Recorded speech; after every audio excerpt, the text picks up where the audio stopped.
Welcome back.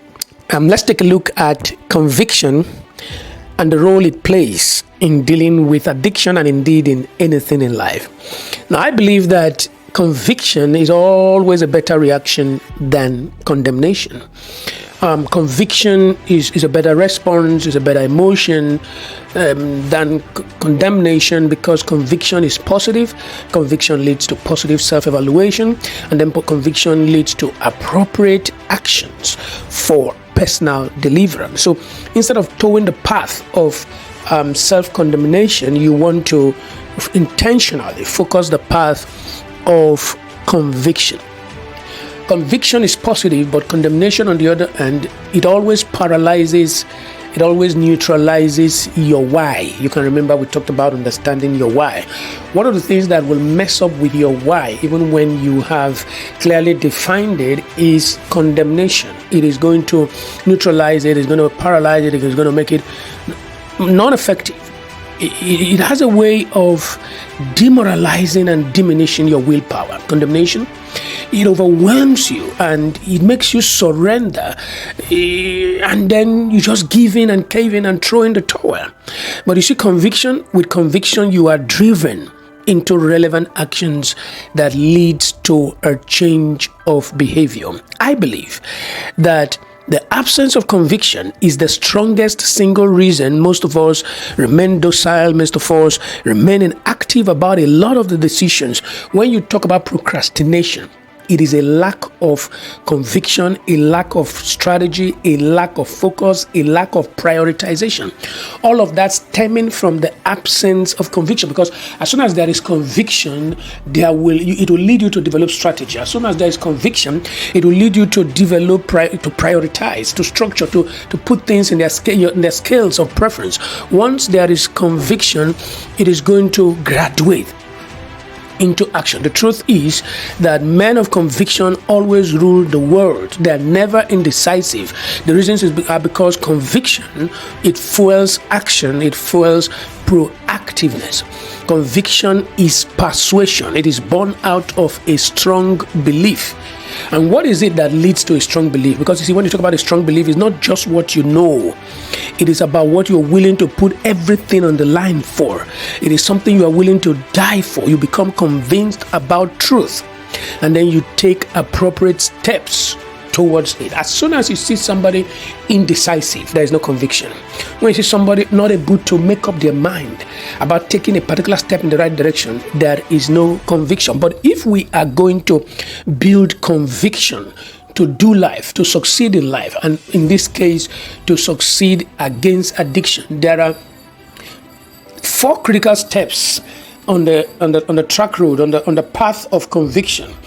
4 critical steps. Conviction always begins with knowledge, but it doesn't end with knowledge. Because knowledge is power, yes, but knowledge, I've seen a lot of people who are a veritable library, a veritable storehouse of knowledge, but that thing they know, they do nothing about it. I've seen people, very good teachers when it comes to prayer, but they don't pray. They teach about giving, but they don't give. Tithing, but they don't tithe. Love, but they don't love.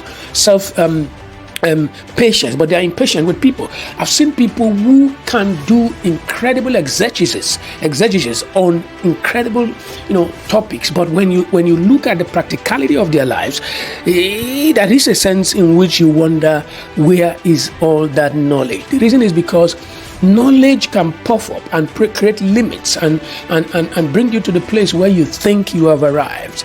But can you take knowledge to the next level? That next level is the level called perspective. One of the easiest ways to define perspective is to look at your table. Your table, the average table, is made up of, let's look at a square table. A square table has 4 sides. When you're looking at the table from one side, that's knowledge. That's one perspective. And every time you're looking at life from one perspective, you are so limited. It can slow you down.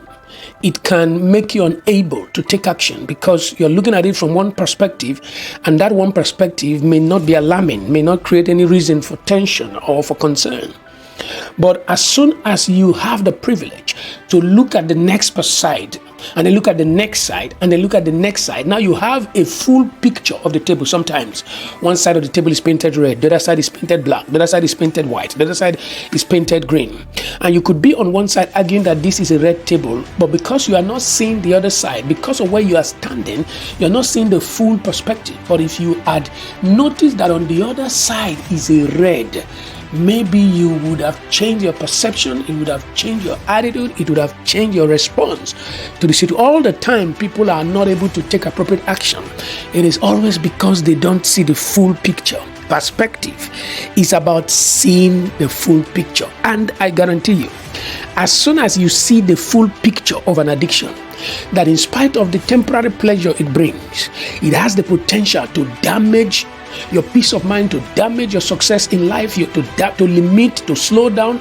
It even sometimes allows you to succeed, then it destroys all the success. When you see the full perspective, that it also has eternal consequences. There is a sense in which it will accelerate, it will change the dynamics from just knowledge and perspective, and it will provoke instant action. That's the third level. So it comes with knowledge, it flows to perspective, then it gets to action. And when action becomes consistent, it's called character. Men of perspective always graduate into men of character, and they rule their world. They are not victims, they are not slaves. They can't be confined, they can't be stifled. I'll leave you with a story. The life of an entire nation came under existential threat. Naaman was determined to wipe them out. A Jewish national was the first lady in that kingdom. But even though she knew about the threat, she did not have any conviction, therefore she did nothing. That's the state many of us find ourselves. What are we going to do? Mordecai decided he was going to inject conviction mainstream into the situation. And what did he do? He set out with a strategy. He sent emissaries to her in the palace. The first thing Mordecai did was to inject knowledge. Number one, Naaman had gotten the king to sign the edict to wipe out Israel. That is knowledge, and I can tell you she also had knowledge. She had that knowledge. All the Jews had that knowledge but couldn't do nothing, because there was really nothing they can do. But she was in a position where she could do something, but she was not doing anything because knowledge can limit you. The second knowledge that Mordecai reminded her was that whatever the king has signed is irreversible, meaning that our nation is going to be wiped out. She knew this, but she couldn't do anything.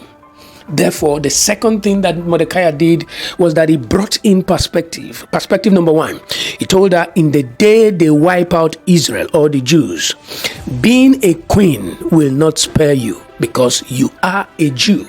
Your position will not save you. You go down. Perspective number one.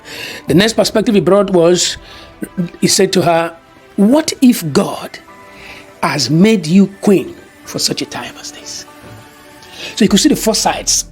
Number one, Naaman has gotten the king to sign the edict. Number two, whatever the king has signed is irreversible. Number three, in the day we are being wiped out, you're going down too. Number four, what about if you have been made queen for such a time as this? There was something indicting about this briefing from Mordecai in Queen Esther's indecision. But take note of the following things. Number one, she didn't go down with guilt and regrets over an inaction. That's not going to help anybody. Number two, Mordecai did not condemn her. You must take note of that. He only made the obvious clear to her. Number three, she also did not condemn herself. Thank God for that, because condemning herself wasn't going to solve the problem. Number four, instead, she got convicted, declared a fast, and put her life on the line to rescue her race. That's what conviction will always lead to. It leads to action, pro-action, inadvertent action. Men of conviction will always rule their world. I pray for you that with the things you have heard up till now, I do hope sincerely that perspective, a big picture has been created to govern, to influence, to determine what your next actions are. And that your next actions will not be inactivity, but it will be activity, action. I pray for you that you know what to do going forward, that you put all that we have shared so far and the things we shall yet share into proper perspective, and then take appropriate action. It will make all the difference. I will be right back to round up with how to switch emotions. Stay with me.